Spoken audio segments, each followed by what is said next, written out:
An update tonight to a story we brought you yesterday. Two pit bulls believed to have been abandoned and chained out in the sun with no access to food or water are on the road to recovery. News 8's Monique Grego is in our newsroom with more on the dog's conditions and the latest on an animal cruelty investigation. Monique?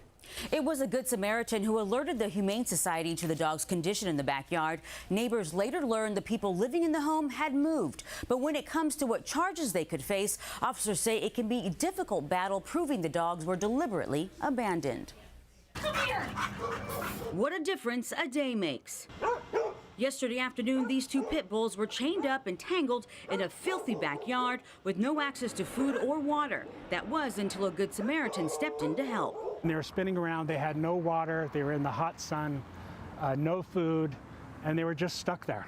It was horrible. They were basically left to die. Dennis Connor took it upon himself to look after the dogs, building them a makeshift shelter for shade and giving them food and water as he waited to see if their owners would return.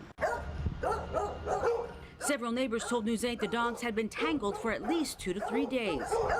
Connor later confirmed with the property owner that the tenants living there had indeed moved, and that's when he called the Humane Society. They seized the dogs and today sent us this video of the pit bulls playing with volunteers this morning. You're taking them from one situation to another, and we housed them, we gave them a bath, and let them dogs be dogs.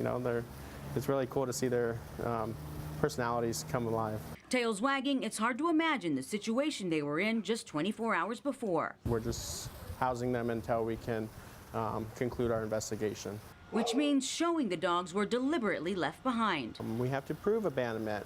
Leaving your animal there for a day or two doesn't constitute abandonment. We have to show a criminal negligence. As for Connor, the man who helped rescue the dogs, I don't know if they would have made it the day. The older one was down and not moving. He's being hailed as a hero on social media and told News 8 he hopes this story inspires others to take action when they see or suspect animal abuse. But when it comes to dogs, they can't speak or whatever. They're just like stuck there.